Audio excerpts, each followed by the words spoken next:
Assalamualaikum warahmatullahi wabarakatuh. My name is Izzati Nadira binti Azizi, and me and my groupmates will be discussing our term paper on the topic of surrogacy.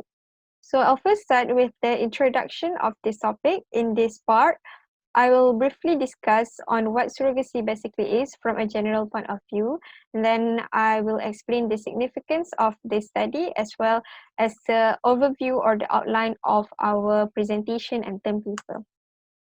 So surrogacy comes from a word surrogere. It's a Latin word which means to substitute or to put in another place. It can be defined as a procedure where a woman agrees to carry out a pregnancy for another people. Another people here can be another woman or another couple which unable to have a child of their own. So surrogacy can be done either altruistically or paid, which is also known as commercial surrogacy. Altruistically means that the surrogacy was done out of pure desire to help the intended parents out of genuineness. And simply speaking, surrogacy can be said as a form of assisted reproductive technology or that enables the people who are unable to have a child naturally to finally have a family. So surrogacy can be divided into two types. The first one is traditional surrogacy and the second one is gestational. Traditional surrogacy is also known as genetic or partial surrogacy.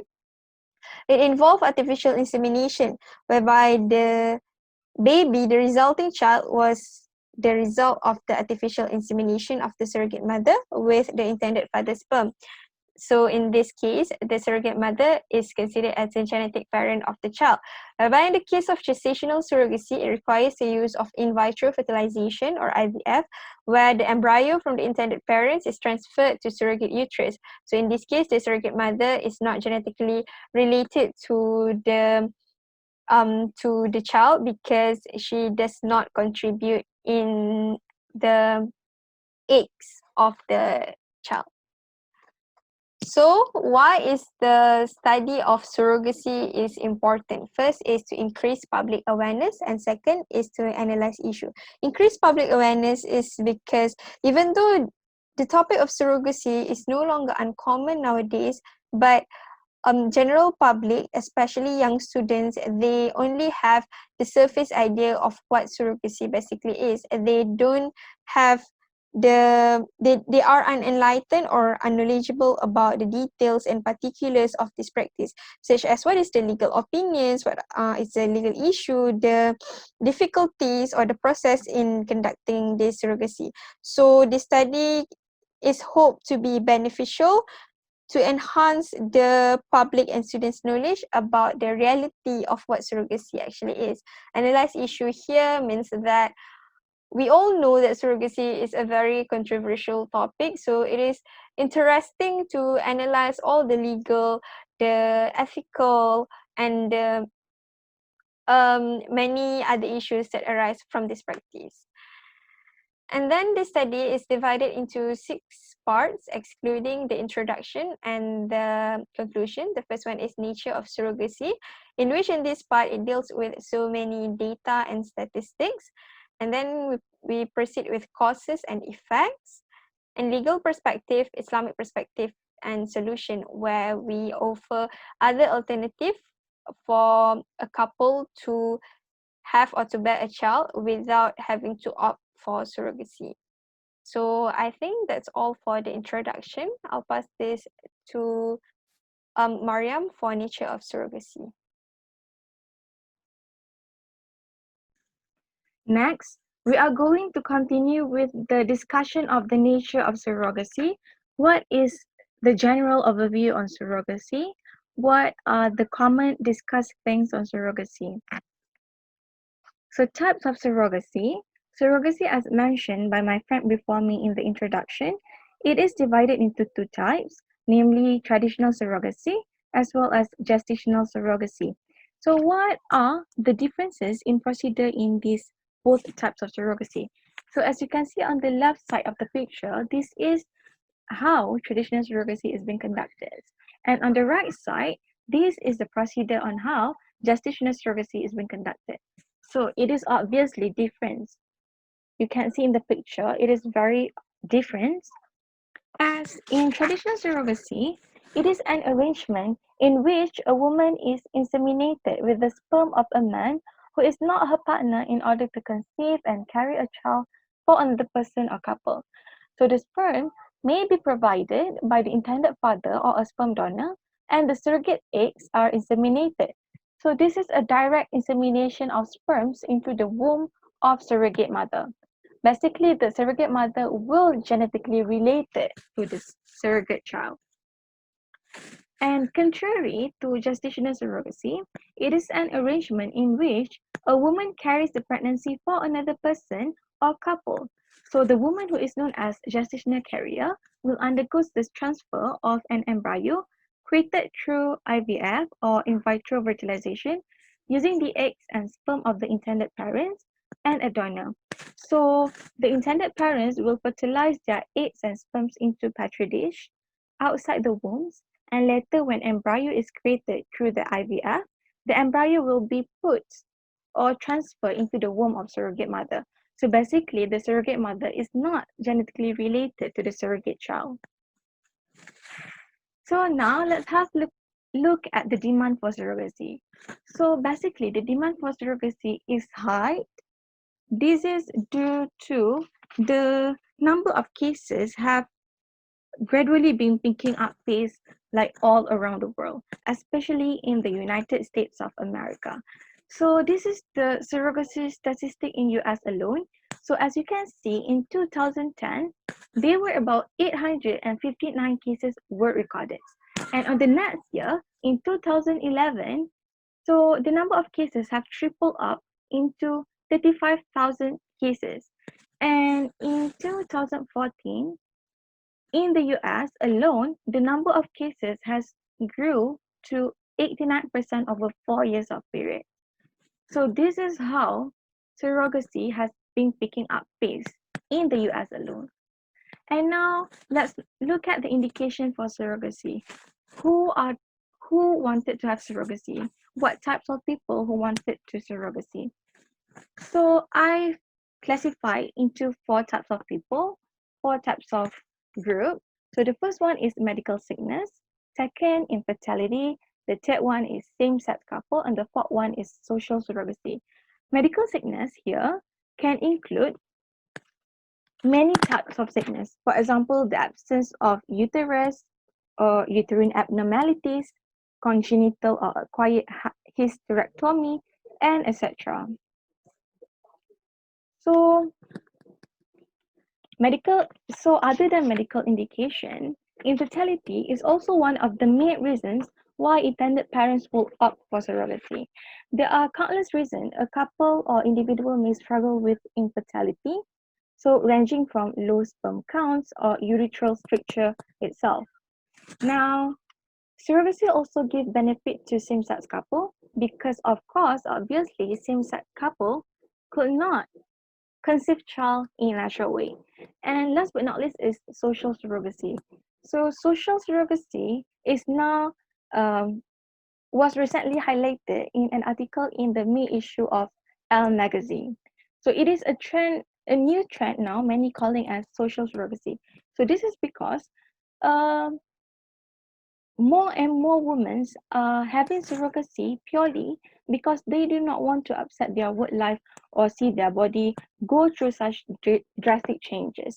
So it's more like personal preferences of women in this new era where they do not want to carry pregnancy because they wanted to maintain their body. So this is most likely to be conducted by like athletes, artists, celebrity, and models because to they do not want to see their bodies go through changes. And now, purpose of surrogacy. So the purpose of all above types of people in here are mainly, of course, to have children due to their inability to conceive child by natural way and also by their own personal preferences. However, the purpose of surrogate mother in carrying surrogacy would be different depending on the mother herself, whether the basis of surrogacy they carry is for financial purpose or altruistic in nature. So this is this is the purpose. So for altruistic surrogacy, most of the time, the surrogacy is being carried by a family member like sister or mother on behalf of the intended parents. So they will not have to be compensated because they are doing it altruistically, and they do not have to be compensated for that. And the second purpose why the surrogate mother would carry a surrogacy is because of the financial gains. So in commercial surrogacy, most of the time in India, most of the women are willing to become surrogate mother and rent their womb because they wanted to help their husband, and also they want to feed their family with the money that they gain from carrying the baby. So that is one of easiest way to get money, a lot of money to support their family. And now moving on to cost of surrogacy. So just now we talked about altruistic surrogacy as well as commercial surrogacy. So altruistic surrogacy is often less expensive than commercial surrogacy because the intended parents do not have to compensate their surrogate because they are the surrogate mother, the friends or the sister or a mother on behalf of the intended parents, so they do not have to be compensated. So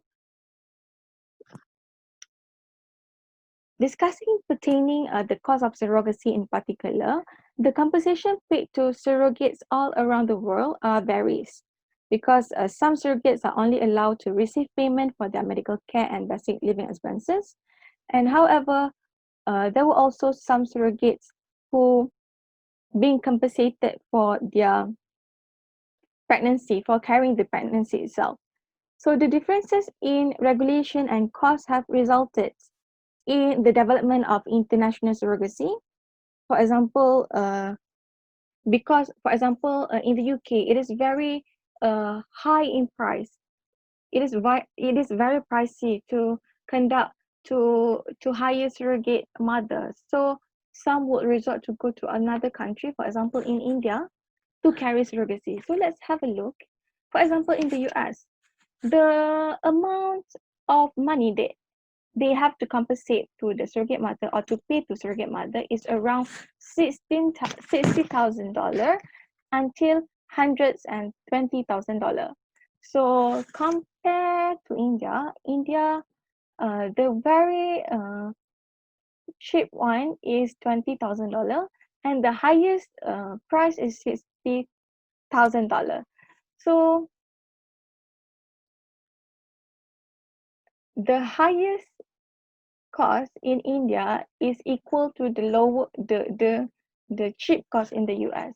So this is how the costs all around the world are different, which cause international surrogacy. So when talks about surrogacy, it is very important to discuss this one part essential of surrogacy, which is surrogacy in India. So surrogacy, India is actually by no means that the only country to which people have traveled for cross-border surrogacy arrangements. Like while other common destinations include US, Russia, Ukraine, Poland, and Mexico. But interest in cross-border surrogacy has tended to focus upon India, which has been the subject of countless newspaper and magazine articles and several feature-length documentary films.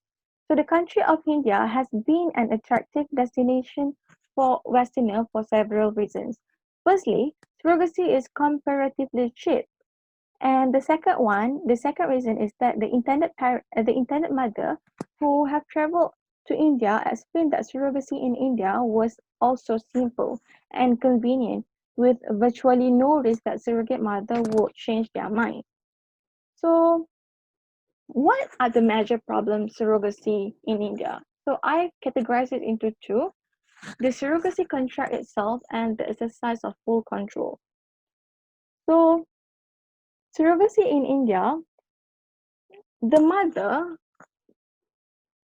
do not have little or no control over the surrogacy contract because most of the time the contract is being made in English. So this mother do not understand the gist or the terms of the contract. So they will not. So virtually there's no risk of they changing their mind. So the second one is that India's surrogate mother usually live away from their families in surrogacy hostel. So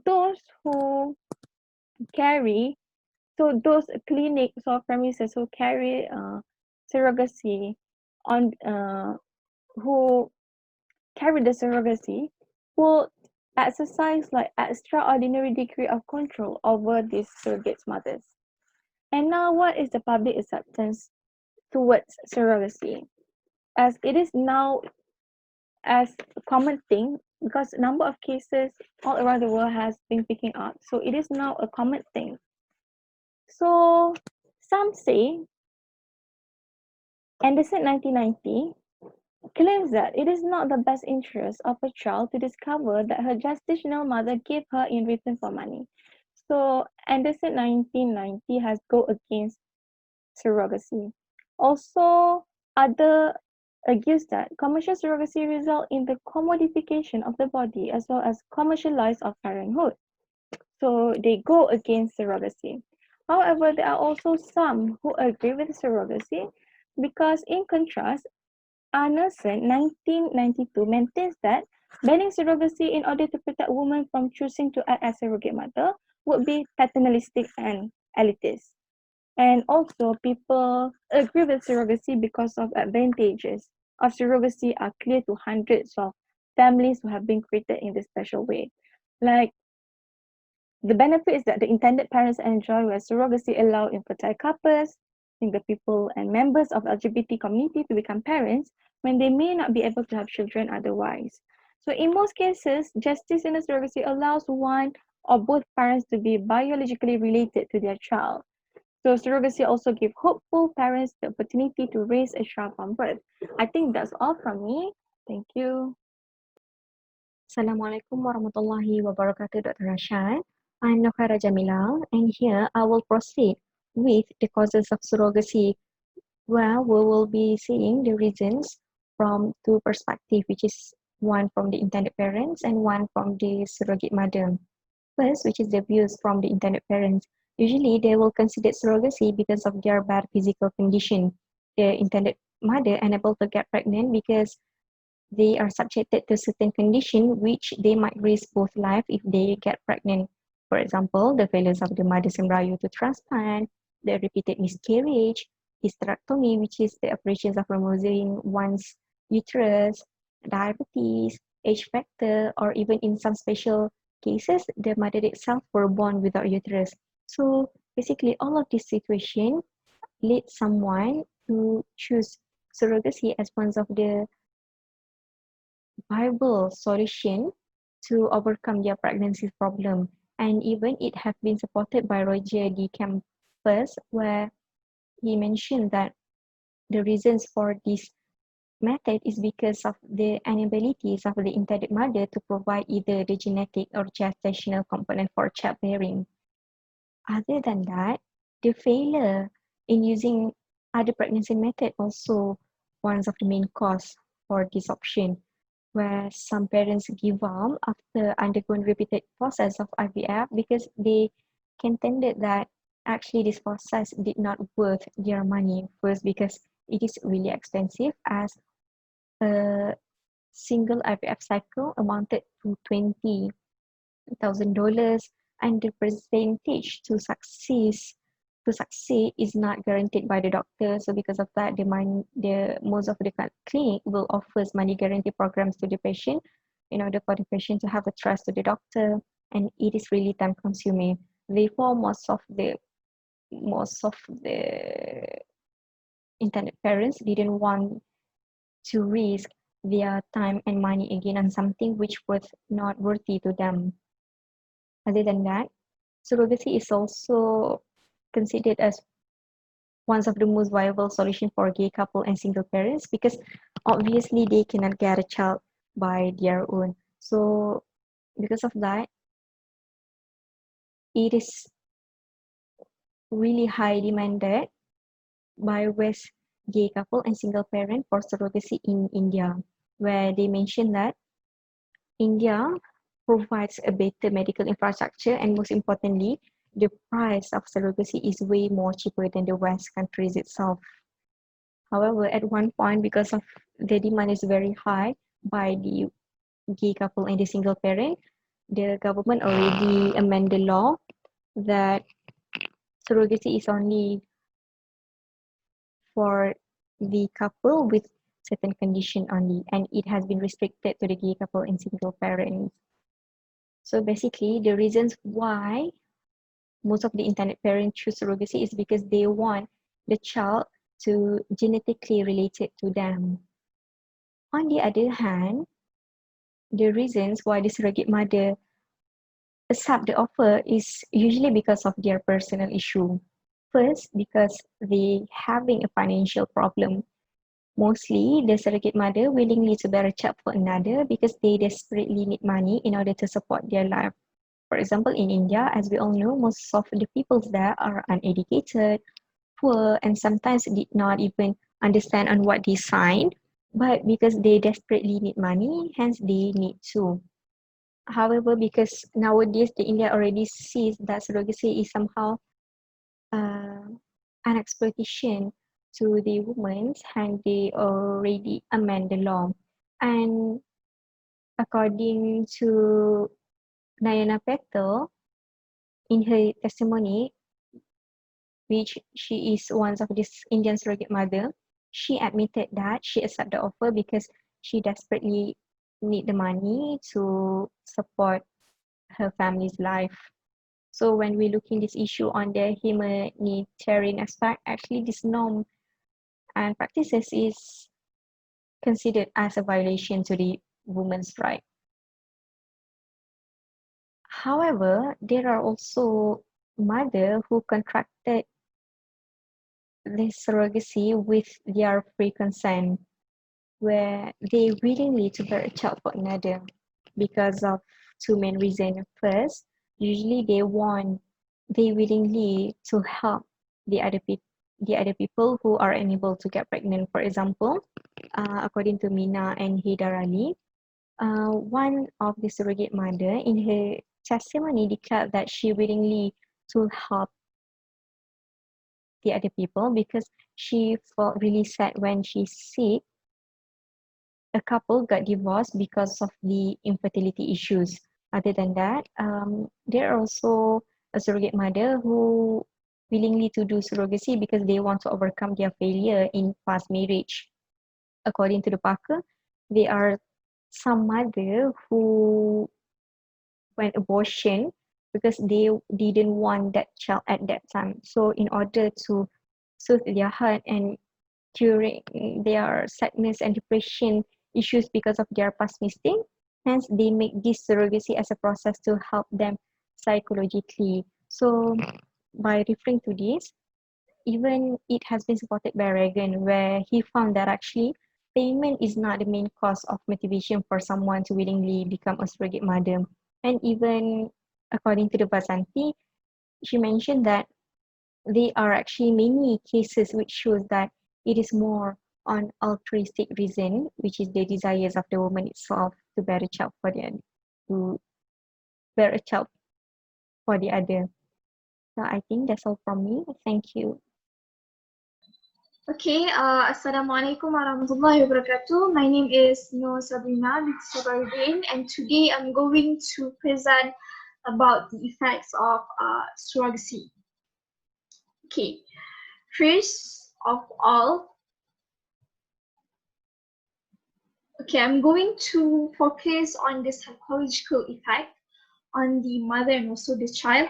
Okay, as we all know, surrogacy is a method for women who live in extreme poverty to obtain money so that they can sustain surviving for themselves and also their family. Hence, the surrogate mother who agreed to enter into agreement of being surrogates, they have to abide and follow all the restrictions that were imposed by the clinic and also the intended parents. Hence, all their movement will be recorded and monitored like prisoners. And all of these restrictions that the surrogate mother have may bring depression to them as individuals, as she is bound with all kind of rules during pregnancy, when the child that she carry in her womb is not even hers to begin with. So this will become a burden and mental great burden and mental distress for the surrogate mother. And also, after 9 months, the the surrogate mother and also the child will get separated eventually. So once again, there will be emotional distress that happen to the surrogate mother because of the link that she might develop during the time of the pregnancy. Okay, next, on the child might be confused of who he really belongs to. For example, if he carries some kind of traits that belong to the surrogate mother, for example, like skin color, the hair color, or the eyes. So the differences that he have might be questioned by the people around him. So having all these kind of differences, the child will have a tough time growing up mentally and emotionally. He will also have to deal with identity crisis and also inferiority complex. And this complex will become more apparent if the surrogate child have siblings that comes from the intended parents. Okay, next, the risk of surrogacy. The risk on the mother, of course, there will be near-death situation for the surrogate mother in some labors and in time of pregnancy, because pregnancy we can never predict what might happen, the occurrences that might happen. And also there are risks of having disabled child, and also unjust surrogacy arrangement that might happen between the surrogate mother and also the one who arranged for the surrogacy agreement. On the child might be born as a disabled child, or they might have undesired sex, in which, for example, the intended parents want their children to be a girl, but instead they get a boy. Um, so having not having the child that they want, the surrogate child might get abandoned by the intended parents, either at the orphanage or even at the street. And also there are risks of the child die during the labor.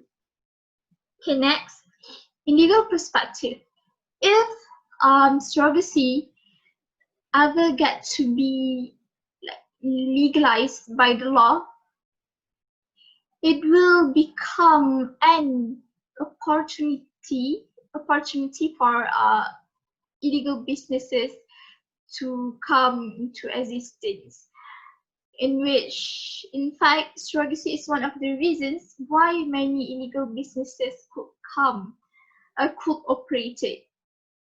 Um, uh, the example of this we can see in cases of human trafficking, prostitution, organ trader, illegal organ trader, and also in the terms of protection of the woman. In surrogacy arrangement, there might be consent and agreement coming from the part of the woman who agreed to become a surrogate mother, but we can never be sure about the exploitation that might happen to them. For example, the surrogate mother might not have the right to interject the medical interjection that happened to them, or they might have to like follow some kind of ridiculous restrictions. So this kind of exploitations are some kind like unfair towards the surrogate mother. And also for the interest of the child, Even now, without having the surrogacy being legalized worldwide, there are already existing issues on the legal rights of the child. In fact, at this present time, there are legal battles in the court involving the citizenship, nationality, motherhood, parentage, and rights of the surrogate child. Okay, next. The effects if we commercialize the surrogacy. Okay, like I said before, there will be many inhuman undertakings that might go rampant, like human trafficking, prostitution, illegal organ donation, and even slavery. And also the next one, it will be a leeway for agents in surrogacy to exploit the surrogate mother with inhuman conditions. This is also like the one I explained before. And also, even if surrogate mother, they are paid with high interest, there are cases or reports which states the poor treatment surrogate mother get from the agents. And also there are cases where some agencies refuse to pay surrogates if they do not obey strict requirements or if they miscarry. And also there is a statement by the United Nations saying that commercial surrogacy usually amounts to the sale of children, meaning that it explains the act is actually immoral and we shouldn't like make it legal or commercialize it as we want.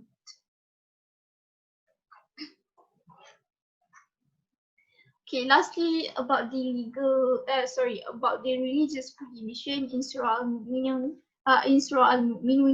Allah has said that and who are mindful of their chastity, not giving way to their desires with any but their spouses or what their right hand possess. For then, behold, they are free of all blame, whereas such as seek to go beyond that limit are truly transgressors. Okay, from this ayah we can see that Islam totally prohibits the action of surrogacy because in Islam we do not allow the semen of one man to touch a fetus that does not belong to him. The third party is not acceptable, whether providing an egg, a sperm, or a uterus to another individual or a stranger. Therefore, sperm donation, egg donation, and surrogacy are not allowed in Islam. Okay. And also, Islam condemns the act of surrogacy for the cause of the possibility of the child being deprived from the information of his own lineage and hence, without his knowing, married his or her own half siblings, in which would give a grave consequence to the norm in the society. So I think that's all for the effects of surrogacy. I hope this will be helpful and informational. With that, I thank you.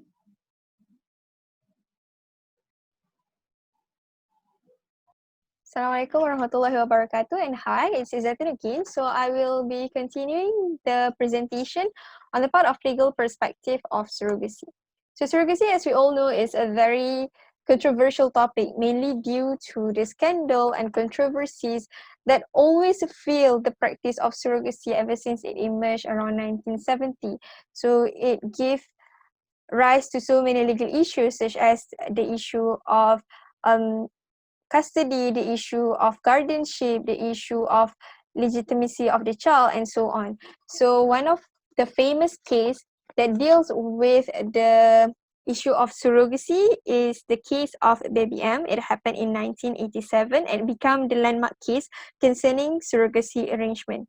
So in this case, it deals with a matter of custody whereby Mary Whitehead, which is a surrogate mother, she refused to give her child to the intended parents, which are the Stearns, Elizabeth Stearn and William Stearn, even after she had been getting paid for her surrogate pregnancy. So the court in this case held that the custody will be awarded to the Stearns, but the practice of surrogacy was ruled as invalid, as the court said that it conflicted with public policy. Thus, the court makes the surrogacy contract as unenforceable. So the case of Baby M is the case whereby the American court deal with the issue of validity of a surrogacy contract for the first time. So there are countries which legalize surrogacy and there are countries which illegalize surrogacy or ban the practice of surrogacy. The country which legalize among others are Australia, Canada, Georgia, Greece, Ukraine, United Kingdom, and the most famous one is United States of America. The one which illegalize and completely ban the practice of surrogacy is among others France, Germany, Italy, Turkey, Iceland, Switzerland, and so on. So the legalization of these many countries, however, is still vary and subject to certain limitations. For example, in Ukraine, they only allow heterosexual married couples to undergo surrogacy, while in Mexico, only heterosexual couples with Mexican citizenship can undergo surrogacy. The one which give liberty to the practice of surrogacy and is considered as the most surrogacy friendly country is United States of America.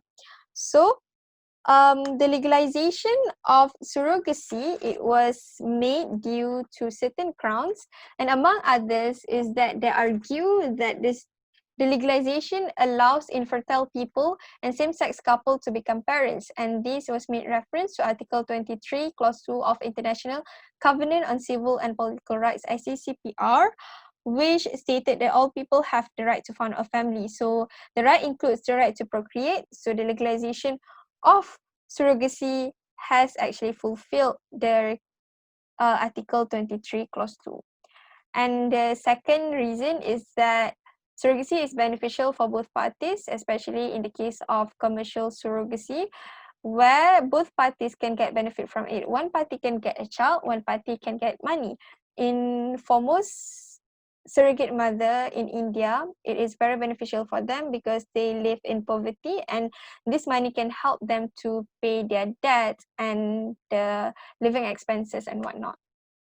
So the illegalization of surrogacy, on the other hand, was made on several grounds. People argue on the basis of surrogacy is in contrast with public policy, and then the split motherhood, whereby one will have the surrogate mother as well as the intended mother, so the child will be confused and it causes confusion to the child when he grows up. And the third one is violate the human's dignity. So with regards to the country which prohibit any form of surrogacy, the law in this country are usually firm and rigid on banning the practice. For example, Law 40/2004 rules in the field of medically assisted reproduction, which is the law of Italy. By virtue of Article 12, Clause 6, it provides the punishment of imprisonment and a fine for those who undergo surrogacy, and Article 12, Clause 9 provide that the doctor who helps in doing the process will be getting suspended for a certain amount of time. So there are countries which initially they were lenient on the practice of surrogacy, or maybe they allowed some form of surrogacy, but after that, for some reasons, they prohibit some form of surrogacy and make the law stricter. The case in point is the case in Thailand. Thailand used to be a popular spot for people seeking for surrogacy contract, because surrogacy in Thailand is considered as cheap and very convenient. And however, after a law was passed on 2015 by the parliament, the practice of commercial surrogacy was totally prohibited in the Thailand, and the law also became stricter, whereby in order for surrogacy to be held there, a couple someone must be married, and he or she is a heterosexual, not homosexual, and must be a Thai citizen. After that, only can he or she proceed with the arrangement of surrogacy. In India, they prohibit non-citizens, unmarried, and same-sex couple. While before that, were before that, India was one of the most famous country whereby people go for surrogacy, because the surrogacy there was very cheap and the process is very simple. However, it was argued that the ban only makes exploitation even more worse, because the women in India are now being recruited as unpaid altruistic surrogates mother, since they have no contract to protect them. So if people were to ask, how is the situation regarding surrogacy in Malaysia? So discussing this from the local context, there is no express legislation governing art or assisted reproductive technology. It means that we only have code of practice on assisted reproductive technologies, as well as Malaysian Medical Council's guidelines to assisted reproduction. And this is not enough, because these guidelines have no legal effect, and the best thing that they could have provided is the ethical guides to be observed by medical practitioners. So currently, fertility centers in Malaysia are relying on these two. However, for Muslims in Malaysia, National Fatwa Committee has issued a fatwa barring surrogacy and any form of third-party involvement in the reproductive process. So for Muslim, the law is clear. Surrogacy is prohibited. So for non-Muslims, however, it will cause problem, because the legal position of surrogacy is still murky and questionable. So it gives rise to so many legal issues, such as the issue of legitimacy of the child, the guardianship, and is the child have the right to inheritance or not, and so many complicated legal issues that need to be solved in the court. So for those who perform surrogacy in Malaysia, in the case of non-Muslim, there are two possibilities. If the surrogate mother is a married woman, the mother will be considered as the mother of the child, and the husband would become the father. This is in line with Section 87 of the Law Reform and Marriage and Divorce Act 1976, and Section 112 of Evidence Act 1950, because Section 87 provides that the meaning of child in this act is child in marriage, and Section 112 of Evidence Act 1950 provides that for one to be deemed as legitimate, the child must be born during the continuance of a valid marriage between his mother and any man. So if these two provisions are being combined together, the law will give sufficient recognition and protection of the rights of the surrogate mother as the biological mother, if she decides to change her mind and wants to keep the child for herself. However, for the case of unmarried woman who decides to become a surrogate mother, the child would likely be regarded as illegitimate under Malaysian law. This is referring to Section 112 of Evidence Act 1950 that I have said just now.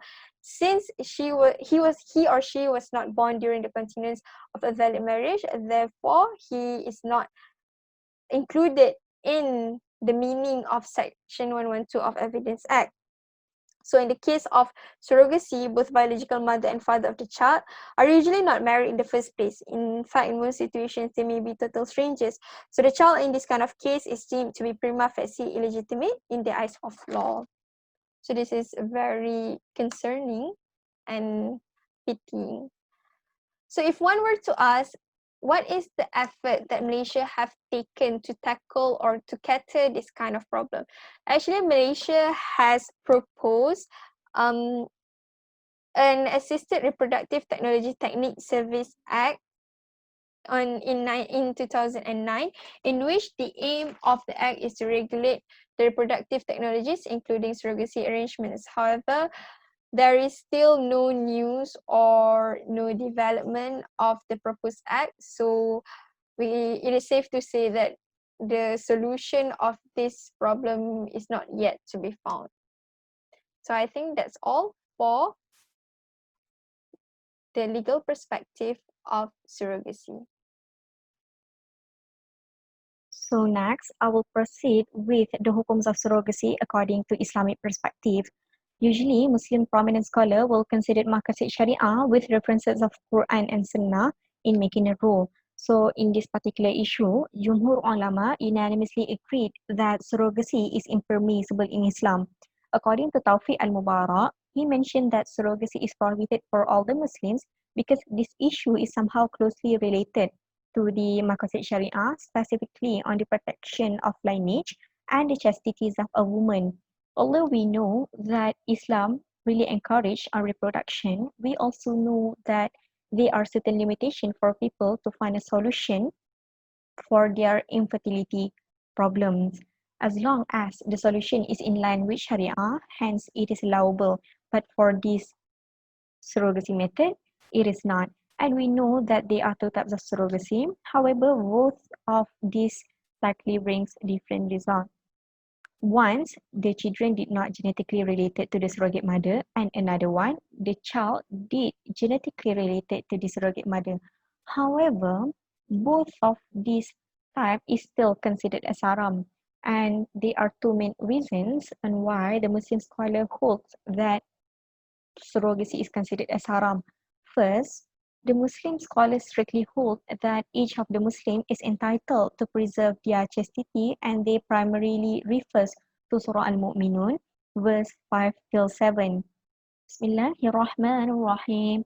والذين هم لفروجهم حافظون إلا على أزواجهم أو ما ملكت أيمانهم فإنهم غير ملومين فمن ابتغى وراء ذلك فأولئك هم العادون.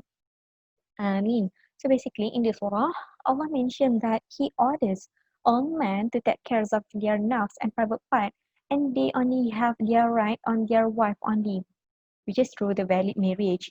And Allah prohibits them from going beyond what is already prescribed to them. Or in other words, other women who is not halal to them are not allowed to be touched, and not to mention surrogacy and whatsoever, because all of this action is considered as haram. And even in Surah Al-Ma'arij, Allah had mentioned on the same thing, which it proves that it is really important for each of the Muslim to preserve their chastity and not to go beyond what is already limit to them. And in Surah An-Nahl, verse 72, Allah mentioned, Bismillahirrahmanirrahim. والله جعل لكم من أنفسكم أزواجا وجعل لكم من أزواجكم بنين وحفدة. Amin. So basically in this surah, Allah mentioned that He created children only from a valid marriage, and any action of pregnancy out of marriage is considered as haram. So by applying this on the surrogacy procedure, basically He forbids the actions of inseminations of men's semen, which is sperm, to the another woman's womb, in who is not his wife, is not valid wife, is considered as a zina. And even according to Mufti Sheikh Ahmad Kuti, he mentioned that the actions of inseminations of men's semen to a woman who is not married to him is considered as transgresses the orders of Allah. So basically, to put it simply, the actions of a surrogate mother carrying a baby in her womb, which the embryo resulted from the intended parent's sperm and ovum, and being implanted to the surrogate mother uterus, clearly shows that it is against law of God, which has been mentioned in this particular verse. And the other reasons why Islam prohibits surrogacy is because Islam wants to protect the lineage of the child. As we know, this process actually raises doubts of identities of the child, as there was a probability and the possibilities of the mixings of genes between the intended parents and also the surrogate mother. And both of these parties did not have any valid relationship according to Islam. And we know that Islam, the principles of Islam, really prioritize the priorities of one's gene because Islam want to protect the lineage of a Muslim. And Prophet Muhammad sallallahu alaihi wasallam once said, "Man idda'a ila ghairi abihi wa huwa ya'lamu annahu ghairu abihi, fal jannatu alaihi haram." So basically, in this particular hadith, uh, Prophet Muhammad mentioned that the actions of making someone as a parent to the child who is not child's actual parent is considered as kufur, and the paradise will be prohibited to them. So therefore, by considering all of these evidences from Quran, Hadith, um, Muslim prominent scholars, it is proof that surrogacy is prohibited in Islam. Thank you.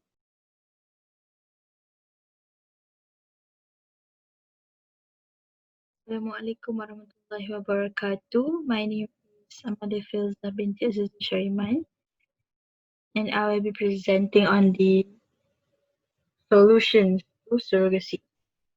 Now we have heard what is the meaning of surrogacy, what are the effects and causes, and the legal and Islamic perspective of the surrogacy method. Now, what is the solutions to the problems arises as a result of surrogacy? The development of science and technology has enabled the medical sciences field to take over the role of God in the manner of the idea of the surrogacy method. A childless couple usually tends to use this method with the hope of getting a child. However, with the lacuna or gap of the law in Malaysia and the prohibition of religion for Muslims, many serious issues arise in Malaysia as a result of the arrangement of such birth. The main issue arises is regarding the legitimate status of the child. A child who was born as a result of surrogacy is deemed to be illegitimate. And one way of legitimating an illegitimate child is through adoption. This adoption method is far better and less problem since it was recognized by the law and is permissible in Islam. The Adoption Act 1952 was gazetted to govern the law of adoption of children in Malaysia. There are several provisions enacted to uphold the rights of the adopted child. For example, Section 6, subsection C, says that no person is allowed to give the applicant any payment or other reward in consideration of the adoption. This shows that the Act prohibits any monetary payment in exchange for the child. This is to protect the child's dignity, treat him with love as a human being, and not to treat him as a chattel or a slave. Moreover, according to this Act, once the adoption order is made by the court, all duties, responsibilities, rights, and obligations of the parent were transferred to the adoptive parents. However, the Adoption Act is not applicable to Muslims in Malaysia. Therefore, the Registration of Adoption Act 1952 was gazetted to cater for adoptions by Muslims. However, it was not restricted to non-Muslims. One of the reasons why the Adoption Act is not applicable to Muslims is that in Islam, the child's original identity and the identity of his birth parents should be kept on record in order to reveal to the child at a suitable age. The adopted child must be told that he or she was adopted. The purpose is to ensure that the adopted child does not enter into non-permissible relationships with blood relatives.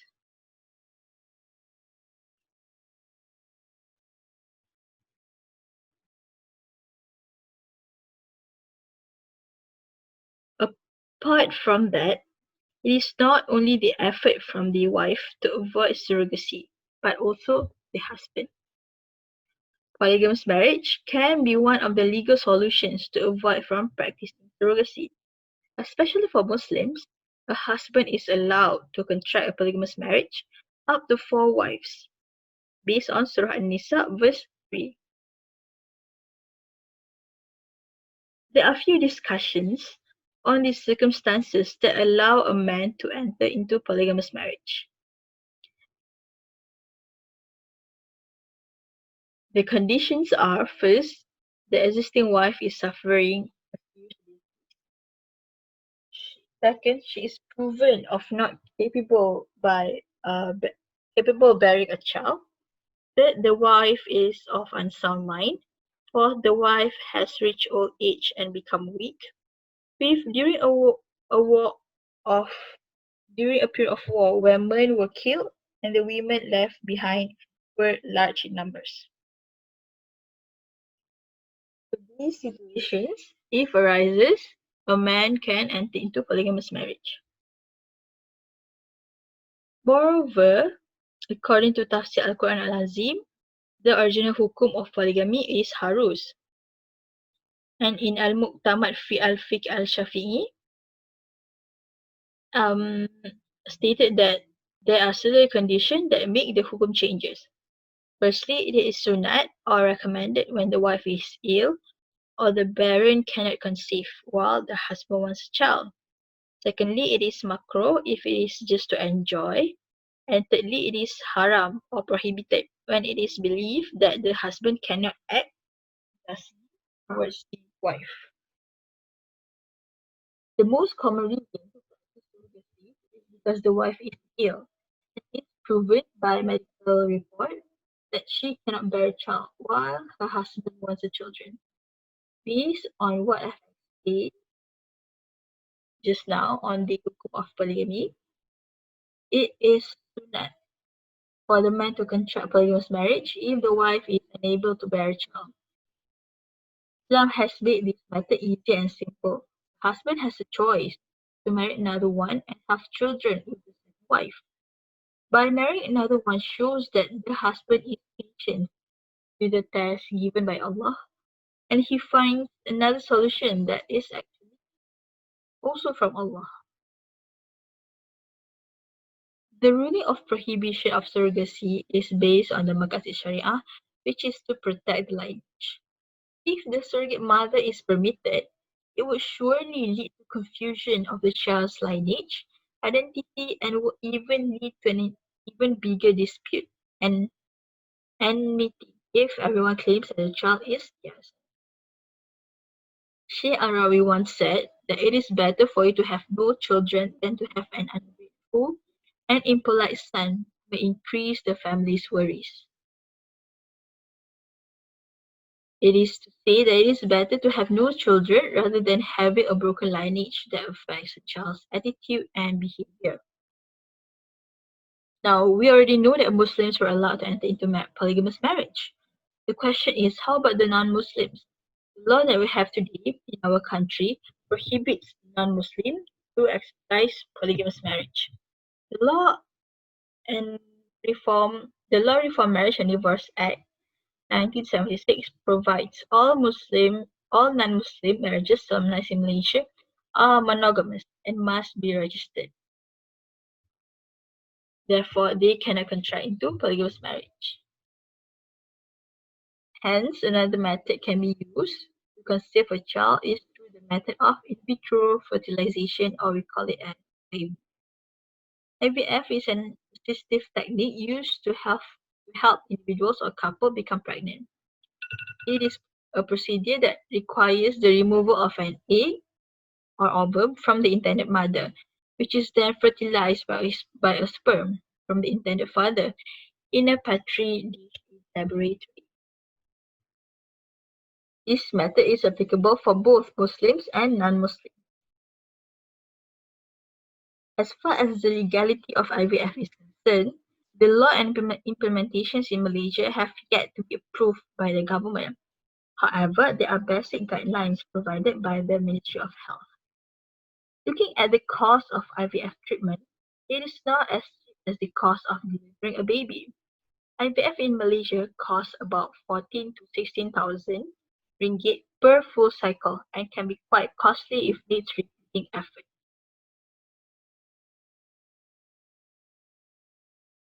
However, is it worth it to spend such an amount of money for a treatment that does not guarantee 100% successful. According to Human Fertilization and Embryology Authority, a successful IVF will depend on the woman's age and cost of infertility. Considering the cost, effects, and risks of IVF treatment, this treatment might be the last choice for the couple to choose the right method for them to have children. To conclude, there are three legal options to have a child, which are adoption of child, polygamy, and IVF. There must be no valid reason for the couple to use surrogacy method, as it is clearly illegal and prohibited in Islam. It is very important, especially for Muslims, to protect the lineage of the family. Once surrogacy is done, it will affect the lineage for the rest of the life. Furthermore, the development of law in Malaysia should be in par with the development of medical sciences. The prohibition on surrogacy is suggested to be in the written law to prove that the country is serious on this matter and also acting as references to the public. Okay, I think that is all from me. Thank you. From the statistics that have been discussed thoroughly in the part of nature of surrogacy, it has been proven that the surrogacy industry has been booming and has increased tremendously in countries all across the globe. As of 2014, for example, the data from the statistics showed that the number of gestational surrogacy cases has grown by over 89% over 4 years in the United States alone. That did not mention the growth in United Kingdom, which recorded a number of rise of 255% in surrogacy baby over the period of 6 years. From this, we can also say that the cost of surrogacy is not cheap. In most countries, people are often willing to spend thousands or even hundreds of thousands of dollars just to undergo this process, showing their sheer determination and their sheer want of having their own child. So people always go to India, unsurprisingly, because it is a spot where surrogacy can be obtained in a cheap price, and the process was relatively easy. But however, it doesn't remove the fact that Indian surrogacy arrangements are said to be the most troubling and exploitative in nature. So the public acceptance regarding this matter are often varied. Some agreed and some didn't agree. The public which agree against this notion contended that surrogacy can be extremely beneficial and advantageous for poor incompetent women who are desperate for money. For example, such like in India. And those who are against this practice, they often argued on the ground of human inequality, commodification of the body, as well as the commercialization of parenthood. So the cost of surrogacy is usually something along the lines of, I want a child out of my own blood, while they themselves are infertile. So various fertility issues such as repeated miscarriage, hysterectomy, diabetes, or even heart or liver disease have caused the inability for a woman to bear a child, as those physical conditions, if not being treated seriously and if they still adamant on getting pregnant, will put their health or even life at stake. It will endanger the life of the woman. So that's why they opt for surrogacy, because even though they have the inability to produce their own child, they want a child that have their own genetic, at least some of their genetics. Not to mention that in vitro fertilization costs a ridiculous amount of money. So these kind of people did not want to risk their cash in exchange for a low chances of getting pregnant. Surrogacy is also caused and even attracted gay couples and single parents who wish to have a child genetically related to them. So for this kind of group, surrogacy is actually the one and only way for them to get a child that is genetically related to them, since IVF is clearly not an option. As for the surrogate mother themselves, the main reason of why they are willing to undergo surrogacy is none other than financial issue. this can be seen in India, where the rate of poverty were too high that the women become desperate of getting money and eventually lead them to become willing to become a surrogate mother. So the effects of surrogacy mainly revolve around the psychological aspect. This is totally expected and totally as understandable, as surrogacy itself involve a surrogate mother and the child. So the surrogate mother might have postpartum depression if she has a feeling of attachment and overwhelmed with the feeling of sorrow and sadness of wanting to let the child go. So even looking from the perspective of the child born through surrogacy, it is certainly not easy, because first he might be confused once he know the existence of his real mother. He might have an identity confusion, and he also needs to deal with inferiority complex when being compared to their siblings, because people will talk even if they find a slight differences between one sibling to another.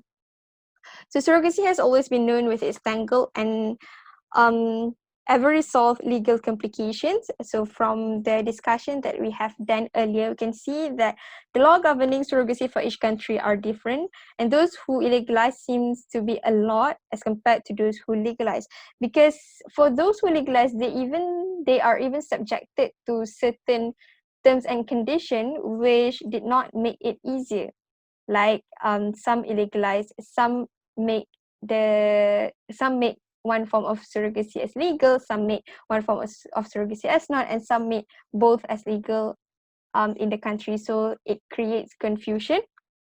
So in Malaysia particularly, the law is still unclear about the real position of surrogacy in this country. This is a serious issue that the country has to struggle in the coming years if the legislation does not have any attempt to enact or provide any law to regulate surrogacy in Malaysia. While discussing from Islamic perspective, I think that it is crystal clear that Islam has prohibited surrogacy, and the ground of prohibition was also very clear and acceptable, which on the ground of infringing maqasid sharia. So having looked at the serious issues that arise as a result of surrogacy, we have proposed several solutions that can be served as alternative. Among others are adoption, contracting polygamous marriage, and performing IVF. I know that some of the solution have been might have caused dissatisfaction to some parties, especially to those women who need their husband to contract polygamous marriage. But these solutions are definitely better than being stuck in the complicated practice of surrogacy. I think that's all from us. Thank you.